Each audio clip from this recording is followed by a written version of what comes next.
P. Diddy is canceled, guys. And it seems like it's going to be rightfully so. What a crazy week. Trump went public on Truth Social. Salim went furniture shopping. Crazy, crazy week. Men go mad. He's gone mad. Mad Men. You're mad. The man's mad. Mad Men. I'm mad. I'm calling this episode the comeback episode. And there's a good reason why. We always see people get canceled and then find a way to come back. And we've seen it with multiple brands. Some have executed flawlessly and some just couldn't ever make it happen again. So as we do talk about different strategies on this episode, so I said, why not us talk about PR and a little bit of a good comeback story. So we're going to break this up into a few different segments. We're going to go ahead and get started, guys. You guys ready to blow some minds? Let's do this. Okay, so the first segment, we're calling it Unfortunate Association. So we're talking about all the things that brands really could not have done out of their control, or things just slipped away just slightly and it totally, threw a curveball at them. And we're going to, start with one that really struck a chord with me recently. So I was recently in Cancun with my family, and I was at the Cancun airport, and I saw multiple Corona beer stores, and I saw men wearing Corona Hawaiian shirts and Corona flip flops and the Corona fisherman hats. And I got to thinking, didn't Corona totally get slaughtered because of the coronavirus? I know we all thought about it. We all thought that when everyone was going around saying coronavirus this, coronavirus that, kind of feeling bad for them. I know that was the case for a lot. So it begs the question, how did COVID-19 impact Corona beer brand?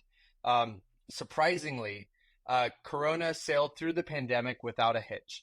And while most of America would have, begged to differ, a lot of people were not picking up Corona. And I do remember the pictures in the grocery stores of all beer was taken except Corona. Well, Constellation Brands, the parent company, revealed that not only did Corona Extra sales in the U.S. increase by 5% in early 2020, but the brand also witnessed nearly 9% growth in its beer business in the subsequent quarter. So this really highlighted the brand loyalty that Corona already had.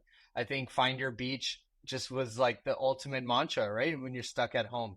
The phenomenon was underpinned by a curious blend of increased brand exposure, which is, it really is the ultimate, it's the holy grail, right? Where you could, no matter what kind of outside thing can come up, a pandemic or anything with your name on it, your loyal fans will be your loyal fans and they'll just buy more.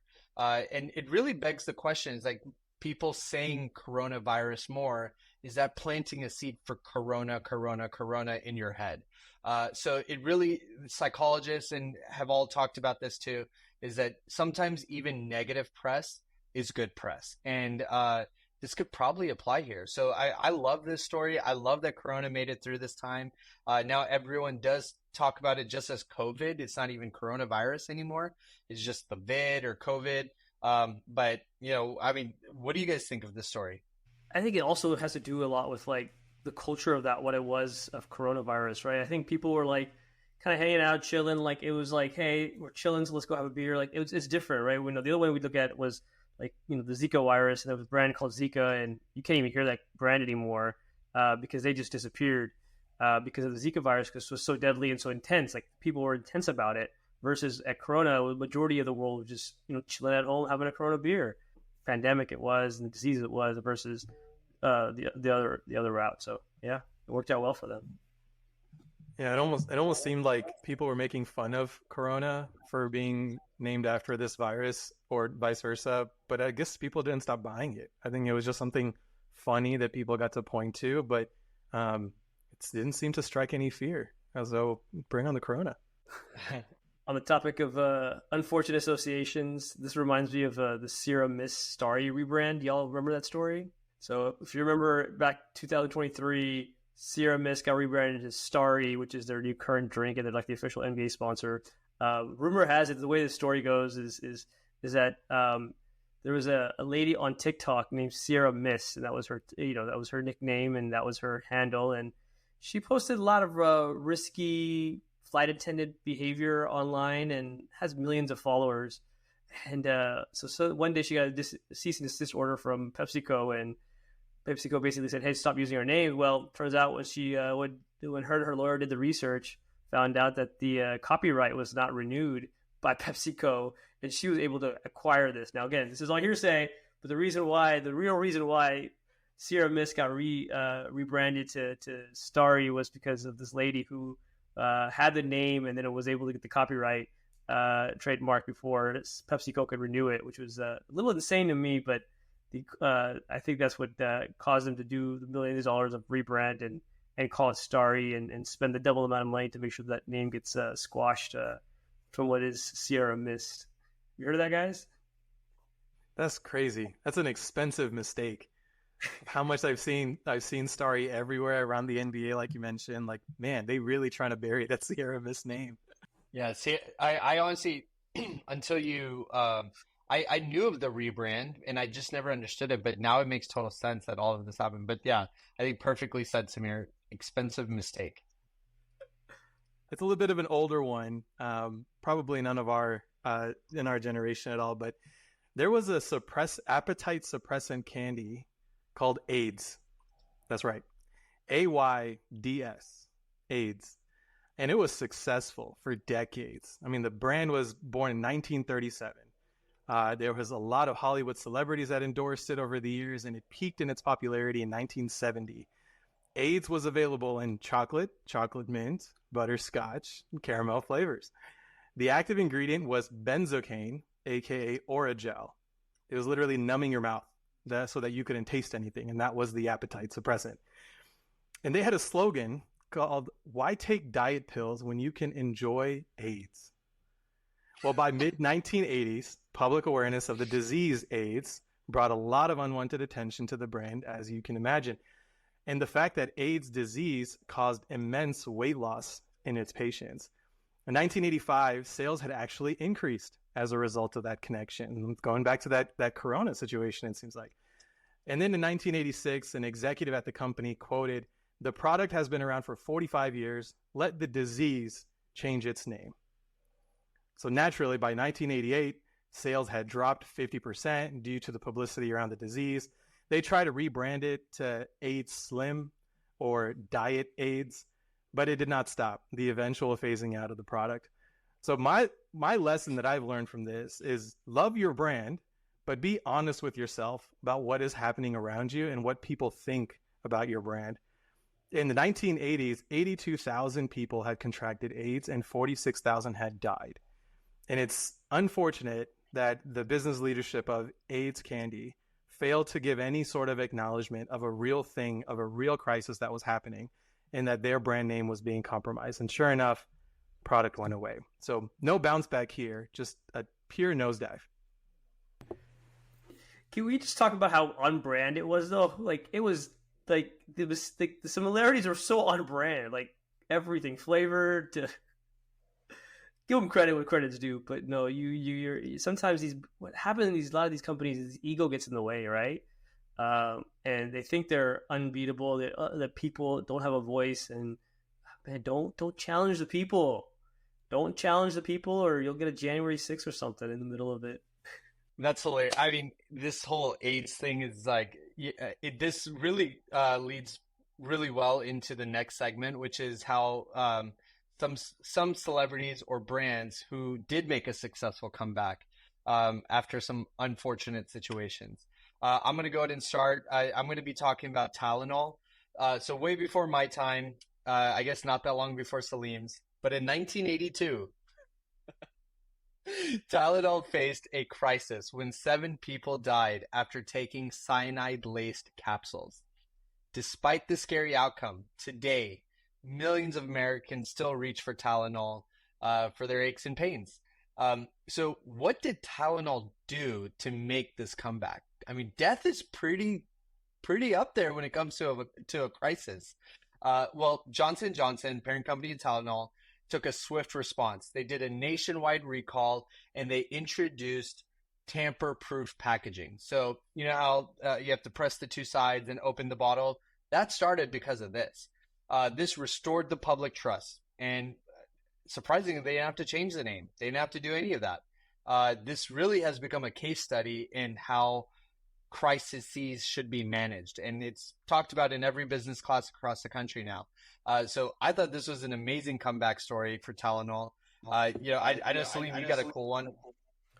The theme of this is definitely going to be is the ones that get the comeback is the one that can respond directly and instantly. And that's always the case in any crisis. And, I just did an article with Forbes most recently and a couple others about crisis response, specifically under cybersecurity. And that's the key is having a communication plan of when crisis happens and then delivering on it. So it's very important of having a plan because there will always be a crisis at some point. And the point is how do you respond and having a plan at the leadership level and see who stakeholders are and getting them involved is key in these conversations.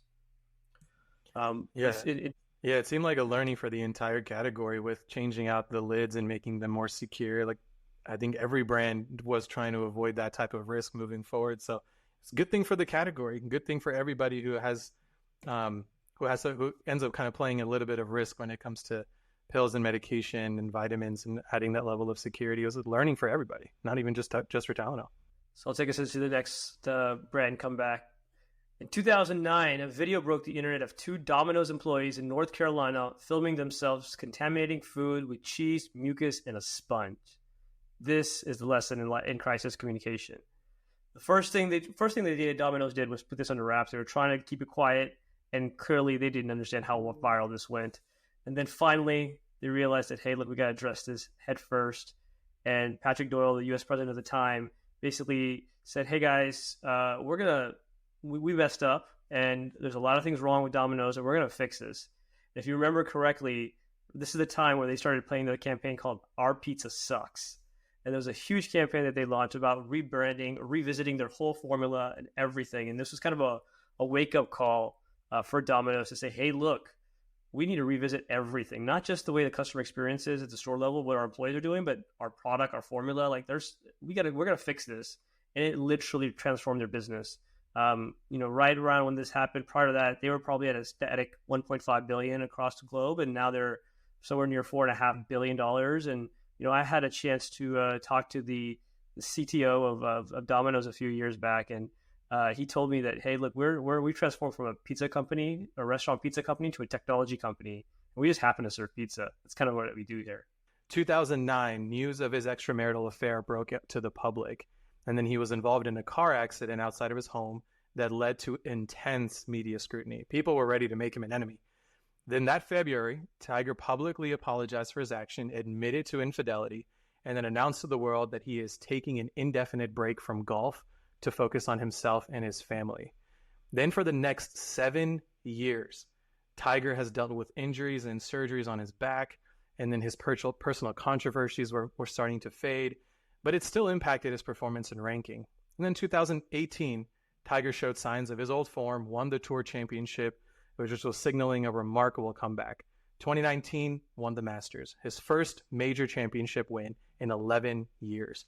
And this victory was seen as the culmination of his comeback both professionally and in the public eye. It's a huge turnaround for Tiger Woods. The big takeaways that I've learned from his successful return: public apology and admission of mistakes. That was a huge gesture to the world that he is human and he's holding himself accountable to his mistakes. He had a focus on family and therapy. We love giving celebrities a second chance, and his commitment to family and therapy really resonated with people. And he was dedicated to a comeback. We love a good comeback story. And seeing that resilience and a strong work ethic, it reminded fans of his talents that changed the face of golf and shifted focus back on his professional achievements. He had an amazing open relationship with the public, with the media about his transformation. Today, his net worth is around $800 million, making him one of the wealthiest athletes in the world. His comeback was so powerful, he left Nike after 27 years and $500 million later and announced a partnership with TaylorMade last month and launched a new brand called Sunday Red. This is a huge, amazing story. When we talk about celebrities making their return, we know all sorts of celebrities have their own sort of crises, but I've never seen such a powerful comeback and then an acceleration of what we thought was going to be an athlete who was past his prime. But sure enough, he proved us wrong. Go Tiger. Yeah, I love that story. You guys heard us talking about Sunday Red before the world knew about it, and I love that we can talk about it as a cool comeback story. This kind of leads us into the third segment, which is tone deaf execution. This one's gonna be a really fun one. So we're gonna be talking about how companies just totally butchered the execution of a crisis. So every company has to deal with some stuff, and that's okay. But the execution, how your team handles it, how leadership handles it, is everything. So the one I'm going to be talking about is United Airlines. So you guys remember the guy, right, being dragged off the plane? Well, that was back in 2017. There was a viral video that showed United Airlines personnel dragging an elderly man off a plane. This was on every news channel. Now, this 2017, so this is before we had TikTok or anything. So it was still being talked about like crazy. I mean, you had Anderson Cooper talking about it, Fox News was talking about it, everyone was talking about it. Well, it was, I mean, to say it was a crisis is an understatement. United Airlines had no words on how to explain what went wrong. This really forced the CEO to speak up, which he didn't add to this is where it became tone deaf. United CEOs described the passenger as, quote, disruptive and belligerent. This only fueled the outrage. And this incident really raised questions about airline policies and customer treatment. Seats seemed to be getting smaller and this and that. And this just was like really sparked all of that conversation. So I got to thinking, I was like, why didn't United Airlines really get hurt by this? Well, this is where airlines are very protected. The hub model of business, guys, like having cities that you hub out of. So you can't leave Houston, LA, New York without taking United flights. This is really, really interesting on how you can protect yourself by a level of monopolization of your business. What do you guys think? No, you're right on, right? Even if you look at the current situation with Boeing, I mean, Boeing's going through a similar situation on airlines, and it seems like they're not even, hurt by this, right? It's like you're still flying, everybody's still flying, the airline numbers are still pretty strong, and they just keep getting issues after issues, with United being one of them. So it's just a very interesting model that they have, and somebody's got to shake this up. Like this cannot go on for much longer, right? There's no way that United gets, this type of criticism. They'll drop and they'll get a few losses and then come back up a little bit later.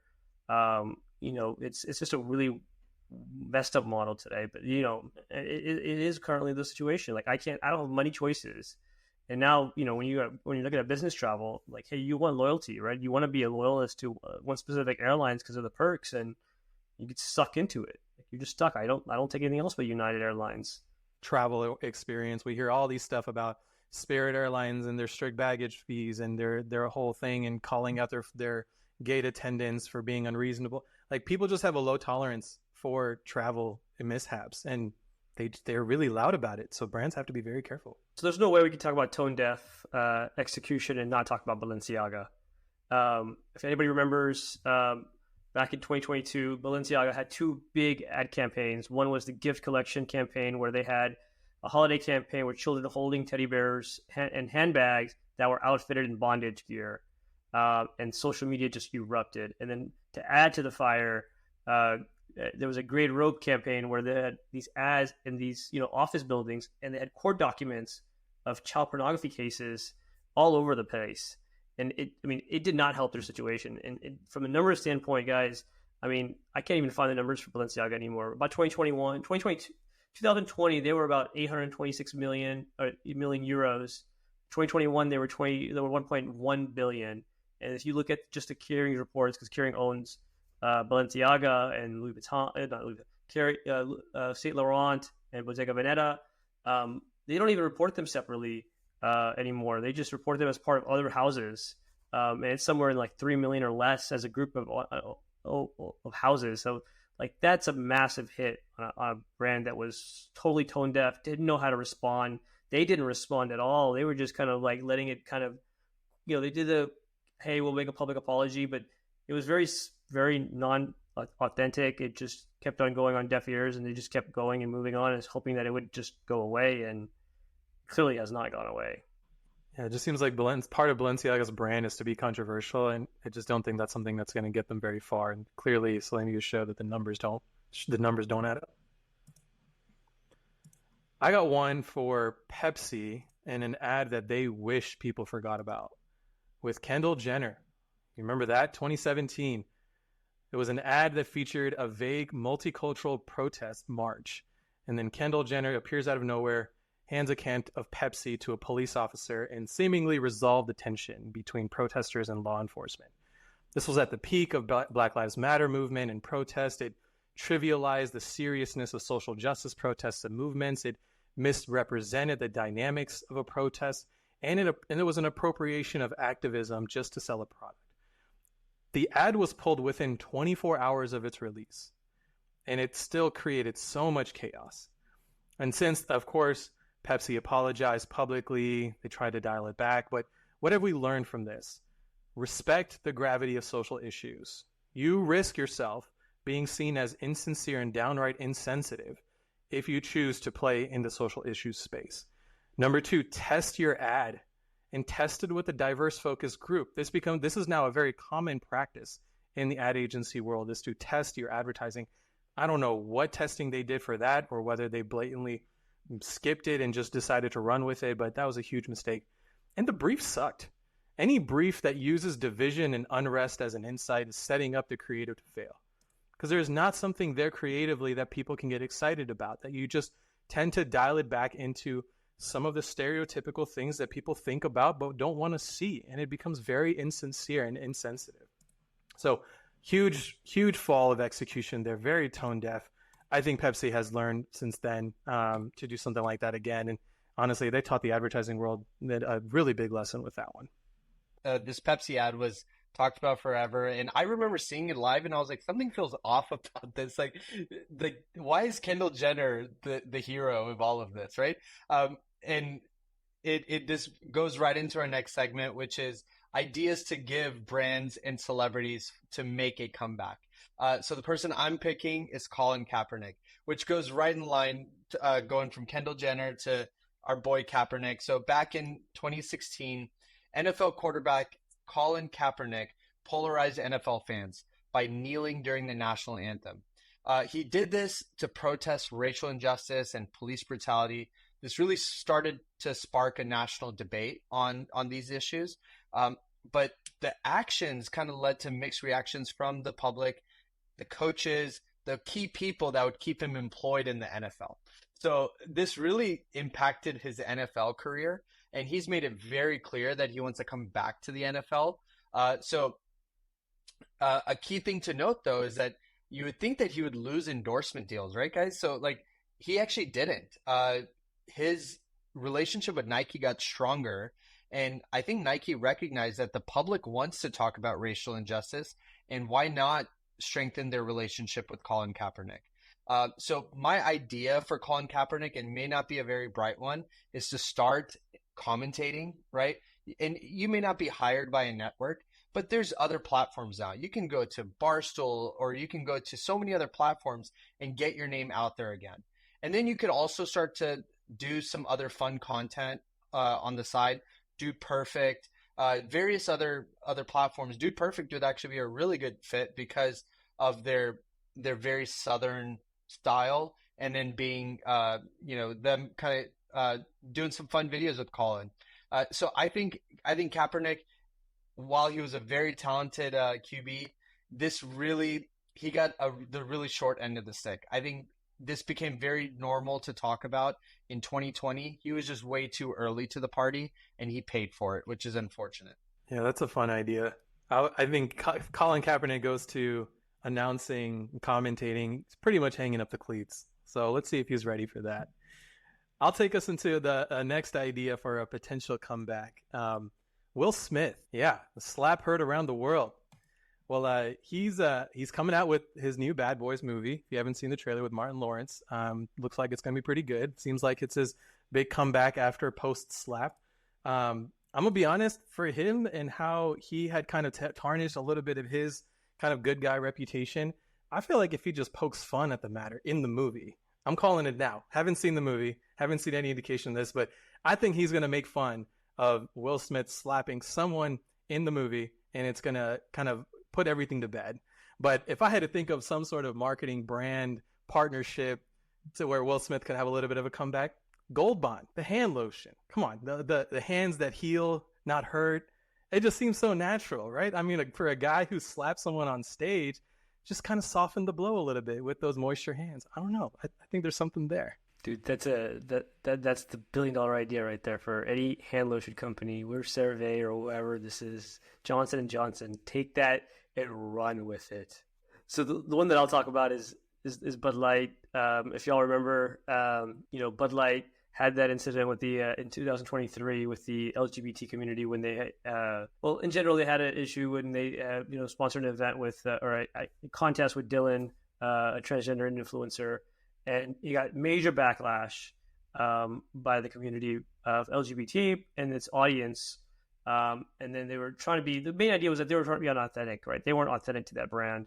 And then, they said instead of responding directly, they'd pull the ad and just replaced it and then just didn't talk about it. And then they got hated on by their target audience, and people were, boycotting Bud Light, and people were like, we're never going to drink Bud Light again. And look, they're working on a comeback, and it became a lose-lose scenario. This year in the Super Bowl, look, everybody knows Bud Light brings the Super Bowl ads. They bring intense Budweiser Bud Light ads. They did one here. They called it, was a chill night out. They kept it easy night out. They didn't address it. They just built a community. And I think that's the one that they need to tackle on, is just the idea of building community in their industries, right? So I think there are genuine drinkers in the LGBT plus community that drink Bud Light or have been drinking Bud Light. I think they just need to go to the people, build a community, build like a, just a community of drinking events or activities that are Bud Light sponsored, and saying, hey, look, we're going to bring people together, and that'll naturally do it, right? Creating that community will help them bring that brand back together, brand to life, versus just trying to address it in these big, huge campaigns. They need to go grassroots and really talk to the people and bring those people together and know that they have things in common, because they do. It's real. People, they're around everywhere. We're gonna have those conversations. They're all enjoying the same things that we enjoy. Bring them together in the same manner they should. I know we haven't debated much on this episode, and I can't help but think, like, because Samir, last week you said for women's soccer, a growing segment is the LGBTQI community, and then Salim, you just said that there are Bud Light drinkers that are LGBTQ. So, like, isn't it less than, like, around, it's less than 5% of the audience, right? Like, why do you have to address it? Like, if it's that polarizing, why address it at all? And you guys probably get it more, and especially Samir, you may want to talk about this. I just, as a business owner, I would think, like, I'm just going to stay away from that. I'm just going to do the funny stuff, and, like, I'm not going to talk about segments of people, or I'm not going to donate to segments of people that could affect my business. I'm just going to keep trucking along. I have a good thing going. And so why do companies do this? I don't. I'm going to try. I'll take the first step. It's the allies of this community that is the sizable audience that can make a big difference. So when we talk about LGBTQ and diversity and inclusion, it's not just about those members of that protected class. It's about those who want to also connect and protect them.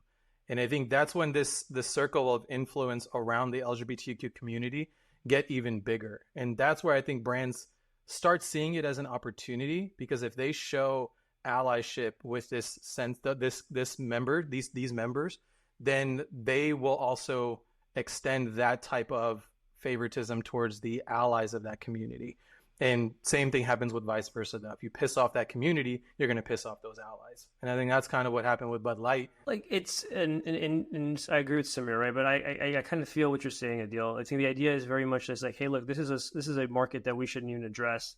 The problem becomes for Bud Light in this scenario is that they've already addressed it. So now it's hurting their reputations, right? So they've got to do they've heard it from both sides, right? They heard it from their target audience, the primary audience, and then they've heard it from the secondary audience. Now they're both kind of just stuck in this middle, so they've got to find a way to kind of bring it back to life and bring it connected. But in general, for most companies, it's it's the hope of increasing market share, market value by targeting an audience that has both the protected class and the influencers or the supporters of this class, right? So there's a big audience there, but then also there's this whole idea of, hey, I want to do right by everybody, and it helps my ESG valuation when it comes to shareholder valuation and analysts, and they look at that stuff. So it's a bigger play, though. Even though that we may see 5% increase in revenue, the multiple will get higher from a valuation standpoint, and that's going to help their company bigger long term, right? So there's a lot of things that get played into this, but I believe in what you're saying, and I would lean, as a business owner, lean towards what you're saying. Like, hey, look, let me be authentic, right? We talked about this, multiple times here. We debated it previously, right? Be what the brand is, right? Stop trying to be something more than you're not. If you're not authentic to the brand, then you're going to lose every single time. And we saw it in these crisis communications. We saw it in all brand campaigns, right? Is that if you don't admit to what you're doing and be real with yourself before you're real with your customers, then everybody's going to see you as the phony that you are. So do what you're supposed to do, and everything will play itself out correctly. So, I think overall there's different ways to go about allyship, and I get it. I mean, you kind of want to show that you support this audience, and on the flip side, like, I think there would be outrage if you found out Bud Light was giving money to the NRA, right? Like, that's a polarizing group to also support. So, I get it, but I think there's no other country in the world that has to worry about this. And Americans, for whatever reason, maybe it's a byproduct of capitalism, right? You're trying to be good to everyone and impress everyone. And so that's why you want to win the hearts of everyone. But it's just not those days anymore, right? Like, we all have, the general public has different opinions about every different topic. We used to be able to fit in buckets, and now you can meet a Republican who totally believes in being a strong ally and against gun rights, but they're Republican for whatever reason, for other issues that weigh greater in their hearts. Or you'll meet a Democrat who's anti-abortion. And so, like, there's different things that I guess people have, and companies still find ways to navigate these waters. But if it was my company, I would never touch these issues. I would just be entertaining and just do the fun things that got me big in the first place, and not ruffle any feathers. Just continue doing what got me big. It is the safe route to do that, Adil, but I do think that when a brand does decide to play in these kind of sensitive waters, if done properly, it adds depth to the brand. And I think when we talked about it last season, if you were a brand manager, I think the best brands out there, they think of their brand as a human. So a human has emotions, it has points of view, it has things that they're willing to stand up for, it has things that they're willing to ignore, right? So I think, like Salim said, like, be true to your brand. I think part of that comes from articulating what human aspect of your brand do you want your brand to have, right? And I feel like if you are a brand that just wants to not play in these sensitive waters out of fear of the backlash, I think some brands could see it as an opportunity to connect with an audience that they care about. And I think that's where you start seeing some real brand connections and that emotional connection with people. And some brands, they just have the ability to take that risk. And some brands don't, right? I mean, we just talked about a bunch of brands that were able to come back from some controversial things. And it's all in the spirit of wanting their brand to have some sort of emotional presence. And there's nothing wrong with that. There's just so many variables at play that can really go the wrong way. I think you're going to see a change coming out, right? I think you've gone through this phase of being inclusive and not being afraid to say things. And I think you're seeing kind of that change now as people come out and be more vocal and be more direct of, hey, look, this is what we want. This is what we're going to do. And this is how people should think, in our opinion, and make those bold statements. And it's going to segregate the market. And that's exactly fine. And there's nothing wrong with that. You don't have to love everybody. You love who you love, and that's really it. And I think you're going to see more of that coming out as we get into this new phase of culture. Overall, this was a fun episode, guys. What do you guys say? I mean, this was like all about comebacks and PR, and this is the stuff that I lose sleep over. Is like every, as a business owner, someone throwing a curveball at you that you've never had to manage before. And so I've always found it fascinating how these larger companies or these big brands kind of get around things. And some thrive and some totally nosedive, and it is what it is. But it was cool to hear all the case studies that you guys brought up too. So we are doing a challenge on who's doing the best episode, and they pick up the bill for the editing from our editor. So please give your comments. We got the Instagram's hopping right now. I don't know about you guys, but like there's something popping on the Instagram. Like our reels are hitting, everything is going well. So we love it. Put your comments there. We love the DMs too. You guys are giving a lot of suggestions on what topics we need to talk about. So please keep those up, and we love hearing it. But in all, stay fabulous, guys. Ciao. See ya. Men go mad. Gone mad. Madmen. You're mad. The man's mad. Madmen.